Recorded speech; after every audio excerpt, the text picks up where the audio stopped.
In order to demonstrate Codeigniter, I'll be creating a simple dynamic web page. If you haven't read the introductory section of the user guide, I encourage you to go ahead and do so. In particular, you should read the section that discusses the model, view, controller approach to application design, since Codeigniter is based on that approach.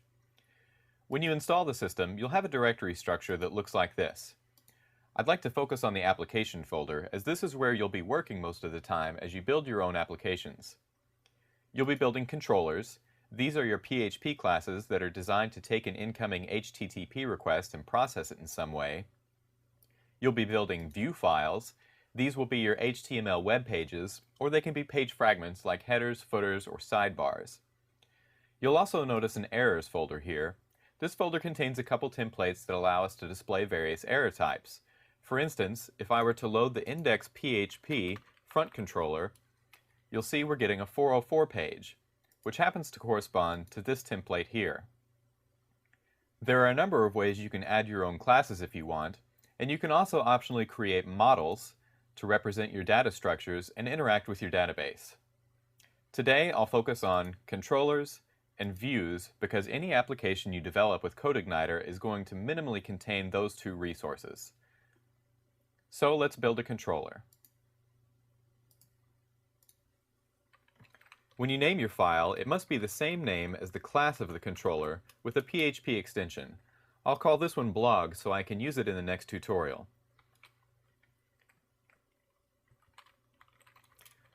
A controller is simply a PHP class, and one thing that you need to remember when you name your controller is that it needs to be capitalized. Remember that the class and the file name must match, but the class name will be capitalized and the file name will not. The second thing is that it must extend the parent controller class, the system controller. By extending the main controller class, you allow your local class to inherit all the properties, methods, and resources that Codeigniter makes available to you. Okay, I've created a simple function called index. Index will always be the default function within your class, and I'll show you how that works in a moment. For now, here's a simple echo hello world statement. Now going to the browser, if I type our file name into the first segment of the URI, you can see that we're now getting the hello world statement. In the model view controller approach, the first segment correlates to the class name you wish to invoke, and the second segment correlates to the function name within that class. I can accomplish the same thing on this page by typing index as the second segment and explicitly calling that function, but in the absence of a second segment, the index function is always called by default. While we're looking at the URL, I should also mention the index.php file can easily be removed with the .htaccess file, so if you'd like cleaner URLs, you can easily accomplish this. If I were to reload the page using only the front controller again, you'll see I'm still getting a 404 page, because even though we've made a controller, we haven't told Codeigniter to show anything by default. There's no assumption made by Codeigniter that a particular controller is what you want shown by default, but we can do that by going into the config folder and opening the routes file. This file lets us create mapping instructions for our URL, and among other things, allows us to specify a default controller. If I change this to blog, the controller we just created, and then reload the page, it's now serving that controller up as the default. Okay, I'd like to create a view file now. It's not really considered a good practice to send information to your web browser directly from your controller, so I'll create a corresponding view file to do that. I'll name this one blog view. Now, unlike controllers, which must be named identically to the class name, view files can be named whatever you want. I'm simply choosing this so that the correlation is clear for our tutorial, but you can name it with whatever type of abstraction you like. You can add further organization by creating subfolders within the views folder to give you a deeper structure if you want. For now, I'll just paste some simple HTML with a title and a page heading. Now that that's done, I'll go back to the controller and load the view file from the controller by replacing the echo statement with our view load function. You'll notice that the parameter I'm using is the same as the file name for the view file. You can use the file extension if you want, but it's not necessary. I can now go back to the browser and reload the page and see that my new view file is being served up from the controller. At this point, the view file is just a static web page, so I want to replace some of these static elements with dynamic ones. Going back to the controller, I'll create a data array containing some dynamic information that I'll pass to the view file.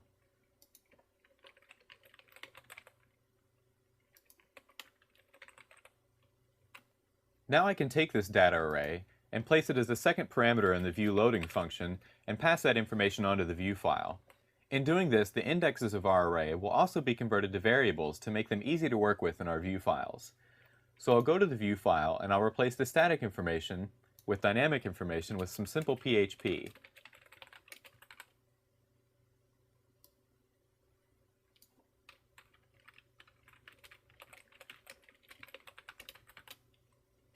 Now if I save and reload the page in the browser, you can see that now our controller is dynamically passing the title and the heading to the view file.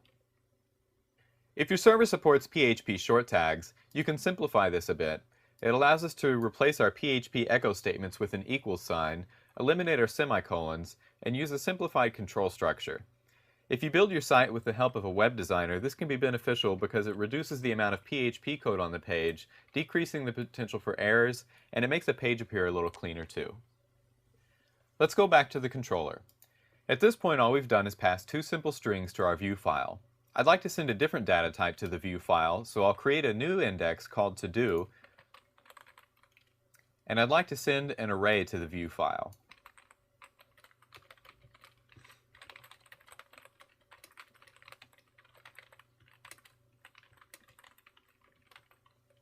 Okay, I've got an array with 3 elements assigned to an index called to-do. I'll go to the view file and create a control structure to display the information. I'll create an ordered list,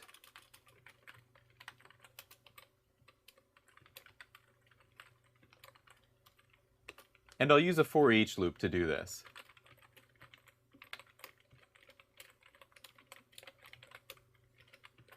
And you'll notice I'm using the alternative PHP syntax using a colon instead of an opening brace, and likewise, instead of a closing brace, I'll use the end for each construct.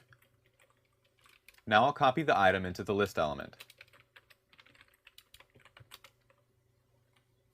So if I reload the page, you'll now see the to-do list. So I can pass arrays to the view files, multi-dimensional arrays, objects. It's really up to you to determine the data type you want to work with. One thing before I wrap up, I'm going to go back to the controller and create a constructor. In PHP 4, you'll recall that a constructor is simply a function that's named identically to the class. In PHP 5, there's a little different syntax. If you use a local constructor, you need to be aware that it will always override the constructor contained in the parent class. The side effect is that it will break your application. If I were to reload the page, you'll see that I now get an error message.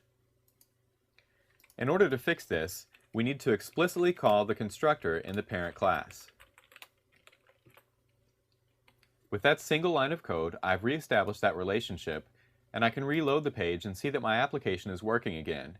So remember that anytime you use a constructor, to explicitly call your parent controller class. That's it. That'll round out the introductory tutorial. We created a controller, made a view file, generated some dynamic information that we passed to the view file, and this should give you a glimpse at how easy Codeigniter is to use. And if this is your first look at the model view controller approach, I think you'll see that it allows very nice separation between your application logic and your display elements. In later tutorials, we'll expand on this information. Thanks for watching.